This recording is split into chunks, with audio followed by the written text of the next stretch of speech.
Good morning students. आज हम आपको गैसों की द्रव्यमीय विलेयता के बारे में बताएंगे। गैसें वास्तव में द्रव में बहुत कम घुलती हैं। पानी में ऑक्सीजन गैस घुली रहती है जिसको जलीय जंतु सांस लेने के लिए उपयोग करते हैं। कोल्ड ड्रिंक अधिक है, सोडा वाटर में जितने भी हैं मृदु पेय उसमें गैसें जैसे कार्बन डाइऑक्साइड गैस घुली रहती है। तो विलेयता, गैस की द्रव में विलेयता को प्रभावित करने वाले कारक क्या हो सकते हैं? तो देखते हैं factors affecting solubility of gases in liquids. Gas की द्रव में विलेयता को प्रभावित करने वाले कारक। तो देखिए, पहला कारक है गैस की प्रकृति यानी नेचर ऑफ गैसेस।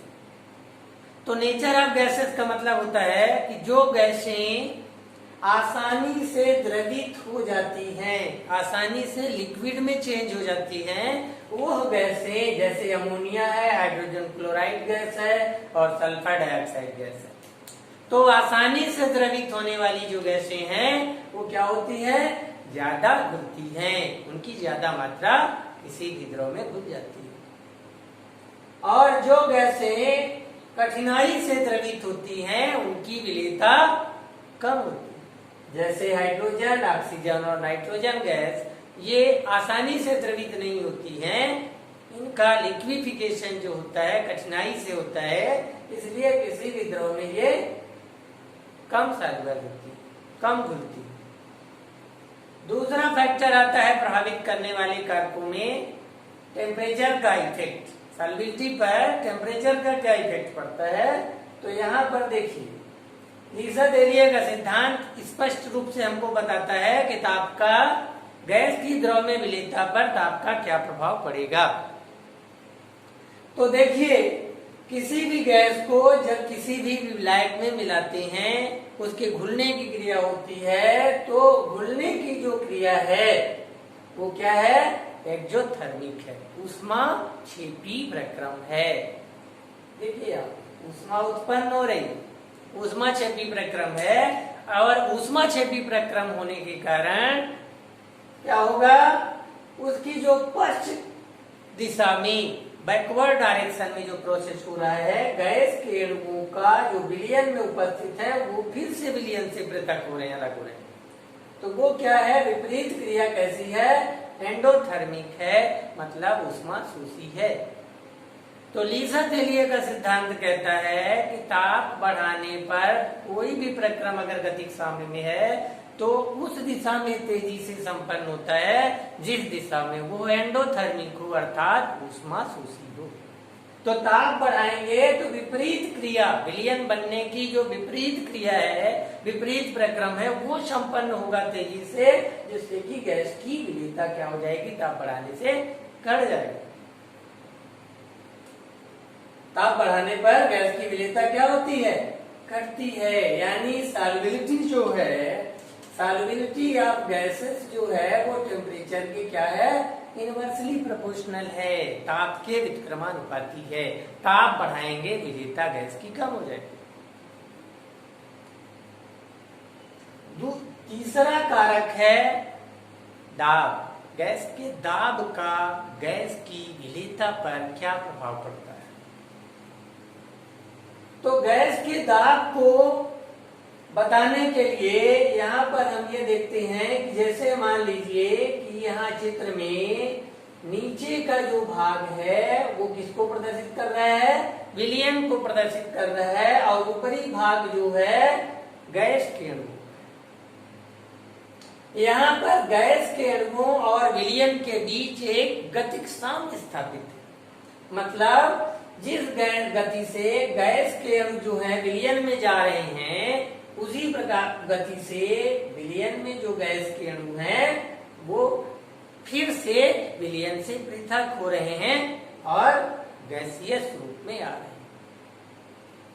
तो इस गतिक साम्य की स्थिति में गैस को अगर हम थोड़ा सा संपीड़ित करके, कंप्रेस करके उसके दाब को बढ़ा देते हैं तो गैस का आयतन कम हो जाता है।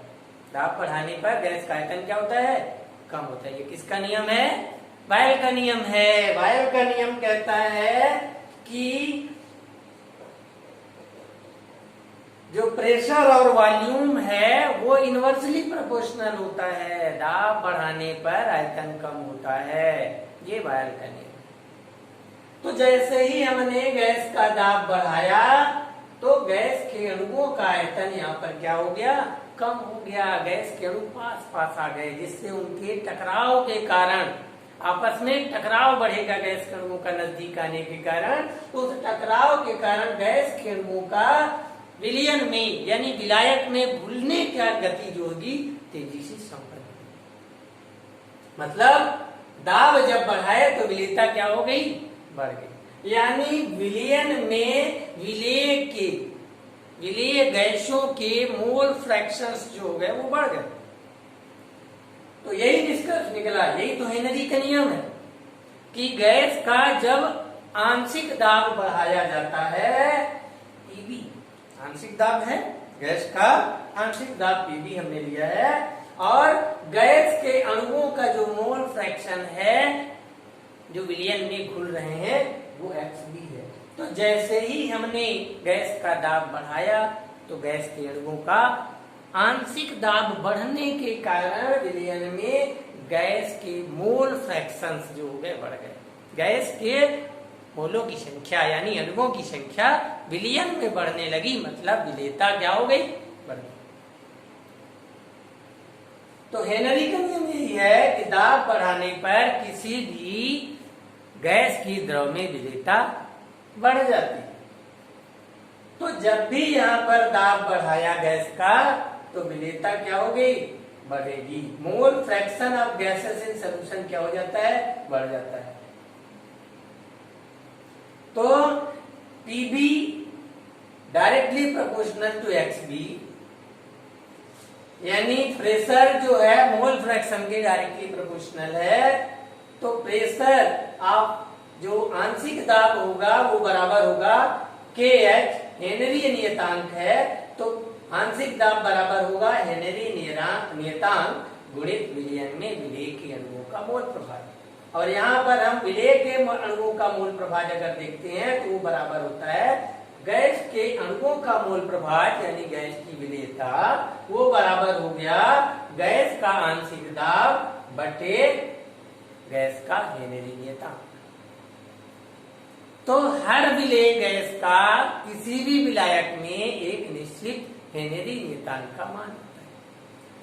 तो हेनरी नियतांक के क्या होगा, व्युत्क्रमानुपाती होती है उसकी विलेयता।